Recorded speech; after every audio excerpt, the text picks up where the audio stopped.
Hello everyone. Our today's topic is in English grammar the pronoun. A pronoun is a word which is used in place of a noun. Noun के place पर use किए जाने वाले word ही pronoun कहलाते हैं. For example, Rekha works in a bank, she goes to her office in a car. Rekha in this sentence is a noun, and in the second sentence she is a pronoun, और she का हमने use रेखा के place पर किया है, तो it is called the pronoun. There are some remembering point. The same position as a noun. Same position as a noun means here sentence के अंदर हम नाउन का जो प्लेस होता है यानी वो एज अ सब्जेक्ट यूज़ होता है, तो प्रोनाउन भी एज अ सब्जेक्ट वहाँ पर यूज़ होता है. ठीक है, वही प्लेस होता है. Second point, the role of a subject, direct object और इनडायरेक्ट ऑब्जेक्ट. प्रोनाउन का सेंटेंस में सब्जेक्ट की तरह भी रोल जो होता है मीन्स एज अ सब्जेक्ट भी यूज़ होता है, डायरेक्ट ऑब्जेक्ट भी यूज़ होता है और इनडायरेक्ट ऑब्जेक्ट भी यूज़ किया जाता है. Third point, also agree with the verb. Also agree with the verb का मीन्स होता है कि सेंटेंस में जब कोई प्रोनाउन यूज़ की जाती है तो उसके अकॉर्डिंग वहाँ पर भी वर्ब होनी चाहिए. सपोज़ सेंटेंस के अंदर हमने ही यूज़ किया है तो ही के साथ आना चाहिए इज़. ओके, सपोज़ हम दे यहाँ पर दे का यूज़ करते हैं सेंटेंस के अंदर, तो हमारे पास उसके पास वर्ब होनी चाहिए are. Okay, understood. Now kinds of the pronouns. Kinds of the pronouns हमारे पास हैं यहाँ पर 7. First is personal pronoun, second possessive, next is demonstrative, next is interrogative, relative, reflexive and emphatic. There are 7. अब इनको हम वन बाय वन पढ़ेंगे, but इसको स्टार्ट करने से पहले हम एक टेबल को देख लेते हैं. Look, personal pronoun, possessive pronoun और रिफ्लेक्सिव प्रोनाउन को मैंने यहाँ पर जरा टेबल में मतलब आपको डिफाइन किया हुआ है. देखिए, हमारे पास जो प्रोनाउंस होते हैं वो पर्सन के अकॉर्डिंग होते हैं, यानी कि हमारे पास जो प्रोनाउन हैं जैसे फर्स्ट पर्सन, सेकंड पर्सन और थर्ड पर्सन में होते हैं. तो फर्स्ट पर्सन में हमारे जो प्रोनाउन आते हैं वो आते हैं आई और वी. ठीक है, उन्हीं का ऑब्जेक्ट केस होता है मी एंड अस. उन्हीं का पॉजेसिव केस होता है माइन एंड आर्स. और रिफ्लेक्सिव की बात करें तो आई का जो रिफ्लेक्सिव प्रोनाउन बनता है वो माई सेल्फ एंड वी का आवर सेल्फ. क्लियर. नेक्स्ट आता है सेकंड पर्सन. सेकंड पर्सन हमारा होता है you. Okay, second person you क्यों होता है? जिससे हम सामने वाला मतलब जिससे हम बात करते हैं सामने जो होता है उसको हम मतलब यू प्रोनाउंस करके बोलते हैं, यू कहते हैं, आप कहते हैं, तो वही उसी का ऑब्जेक्ट होता है ऑब्जेक्टिव केस यू, एंड उसका पॉजेसिव केस होगा आपका प्रोनाउन योर्स, एंड उसका रिफ्लेक्सिव प्रोनाउन बनेगा योर सेल्फ या योर सेल्व्स. योर सेल्फ और योर सेल्फ इसलिए होता है क्योंकि कभी हमारे सामने जो होता है पर्सन वन भी हो सकता है, वो भी आप होता है, और सामने दो जने हैं तभी भी हम यू कह के ही उन्हें बात करते हैं. नेक्स्ट आता है हमारा थर्ड पर्सन. थर्ड पर्सन हमारा जो होता है वो आते हैं ही, शी, इट एंड दे, और उन्हीं का ऑब्जेक्टिव केस होता है हिम, शी को हर, और इट का इट एंड दे का ऑब्जेक्टिव केस दैम. और अगर इनके पॉजेसिव की बात करें तो ही का पॉजेसिव केस होता है हिज, शी, हर, और it, its and their, theirs. And इनके रिफ्लेक्सिव की बात करें तो ही का रिफ्लेक्सिव प्रोनाउन होता है himself, she, herself, it, itself and them, themselves. Okay, now come back to the first kind, personal pronoun. Personal pronoun की बात करते हैं हम यहाँ पर. पर्सनल यानी कि वो a pronoun that stand for a person और a thing is called the personal pronoun. Personal pronoun वो होते हैं जो हम जैसे पर्सन के लिए या किसी एक थिंग के लिए यूज़ किए जाते हैं. इन सब्जेक्टिव केस और ऑब्जेक्टिव केस दोनों में यूज़ किए जा सकते हैं. अब एग्जाम्पल के थ्रू इसको समझिए. You can visit me any time. आप मेरे पास कभी भी आ सकते हैं. इसमें हमने दो प्रोनाउंस यूज़ करे हैं. First is you and second is me. तो यू आपका एज अ सब्जेक्ट यूज़ हुआ है. Okay, and me as a object use हुआ है, but both are the personal pronoun. ठीक है, नेक्स्ट आता है आपका पॉजेसिव प्रोनाउन। पॉजेसिव प्रोनाउन होता है a pronoun that shows possession और ownership is called the possessive pronoun. Possessive pronoun वो होते हैं जो सेंटेंस के अंदर मीन्स ऑनरशिप को शो करते हैं, यानी कि ये चीज़ मेरी है या आपकी है, उसकी है, वो वर्ड्स पॉजेसिव प्रोनाउन कहलाते हैं। जैसे एग्जाम्पल के थ्रू हम देखिए, फर्स्ट एग्जाम्पल है दिस शर्ट इज़ माइन, ये शर्ट मेरी है।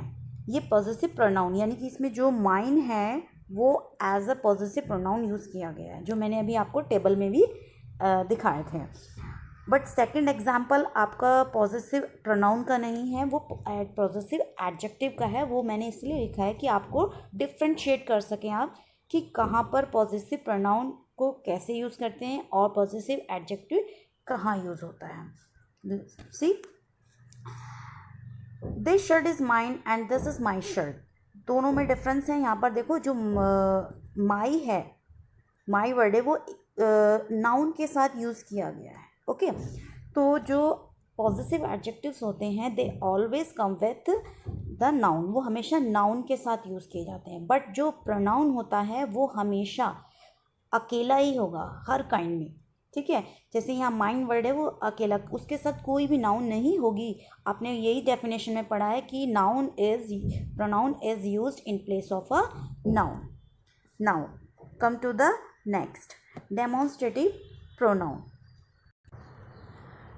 Demonstrative pronoun, words that are used to point out the objects or object are demonstrative pronouns। Words जो कि पॉइंट आउट करने के लिए, यानी कि ये मतलब उसको इशारा करके बोलते हैं ना कि यह है, वह, वो, ये, तो पर्टिकुलर बताया जाता है कि ये वाली चीज़। तो वो जो वर्ड्स होते हैं वो डेमोन्स्ट्रेटिव वर्ड्स होते हैं। वो हमारे पास हैं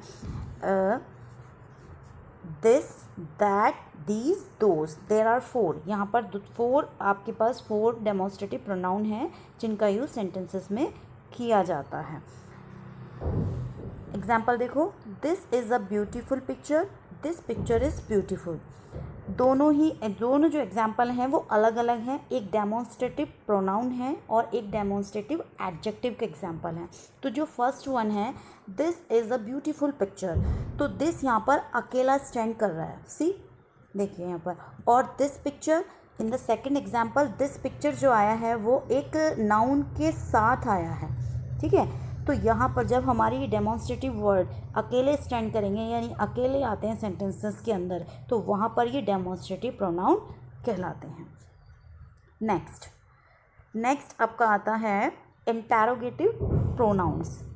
these pronouns are use to ask the questions. इन प्रोनाउंस का यूज़ क्वेश्चन पूछने के लिए किया जाता है। For example, who won the match, which is your book. Okay, starting 2 examples जो हैं, who won the match and which is your book, both are the examples of the interrogative pronoun. दोनों interrogative pronouns के example हैं। Because reason ये है कि यहाँ पर जो हु एंड विच है, दोनों इंटरोगेटिव वर्ड्स का यूज़ हमने किया है एज अ, ये दोनों अकेले स्टैंड कर रहे हैं। But in the third example which का यूज़ जो किया गया है यहाँ पर एक नाउन के साथ में किया गया है, तो ये इंटरोगेटिव एडजेक्टिव का एग्जाम्पल है।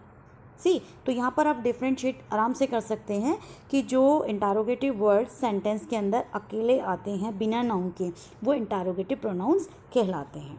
Okay, next, relative pronouns. They refer to some nouns mentioned earlier which are called the antecedents. Sentence के अंदर जो नाउन्स आपके रिलेटिव प्रोनाउंस से ठीक पहले आते हैं उनको एंटेसिडेंट्स कहते हैं। तो सेंटेंस के अंदर जो ये गर्ल है, ओके, और यहाँ बुक है एग्जाम्पल में, तो इनको ही एंटेसिडेंट्स बोला गया है। ठीक है, जो नाउन। तो यहाँ पर जो हु, विच एंड हुम, जो तीनों ही वर्ड आए हैं वो रिलेटिव प्रोनाउन है। हु का यूज़ हम पीपल के लिए करते हैं और विच का ऑब्जेक्ट्स एंड एनिमल्स के लिए यूज़ करते हैं, एंड हुम का use as a objective case में किया जाता है। Okay, some other relative pronouns जो हैं वो यहाँ पर लिखे हुए हैं, जैसे who, that, whom, whose, which, etc. Next, reflexive pronoun.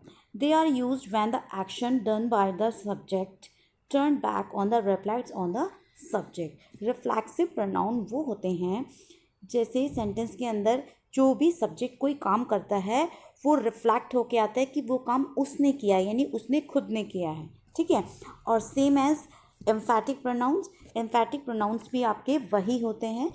Such pronouns are use to add the emphasis, but इस एम्फैटिक तब बोलते हैं उन प्रोनाउंस को जब वो सेंटेंस के अंदर जो यूज़ किए गए हैं एम्फैटिक प्रोनाउंस वो प्रेशर मतलब जोर देते हैं कि वो काम उन्हीं ने ही किया है, बाकी मतलब और किसी ने नहीं किया है। एग्जाम्पल के थ्रू देखो इसको समझिए।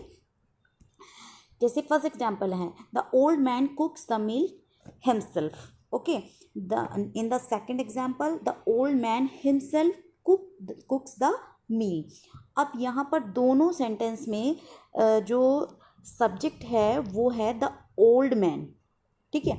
लेकिन यहाँ पर जो सेल्फ वर्ड, जब हम रिफ्लेक्सिव प्रोनाउन की बात कर रहे थे तो यहाँ पर जो हिमसेल्फ है जो इस ओल्ड मैन के लिए आया है वो आफ्टर द वर्ब यूज़ किया है, यानी कुक्स यहाँ पर क्या है, वर्ब है। तो जो आफ्टर द वर्ड यूज़ किए जाएंगे ये सेल्फ वर्ड आप मान के चलिए, जो सेल्फ वर्ड हैं जैसे हिम सेल्फ, हर सेल्फ, जो ये सब्जेक्ट के लिए जो भी आया है सेंटेंस में, अगर वो आफ्टर द वर्ब है तो वो रिफ्लेक्सिव प्रोनाउन कहलाता है।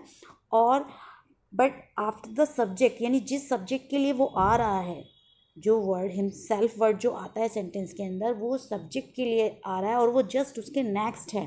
जैसे यहाँ पर देखें, द ओल्ड मैन हिमसेल्फ, ये हिमसेल्फ इस ओल्ड मैन के लिए आया, वो जस्ट इसके नेक्स्ट होता है, तो वहाँ पर वो रिफ्लेक्सिव प्रोनाउन एम्फैटिक प्रोनाउन बन जाता है। I hope you could understand the topic pronoun. Thanks for watching.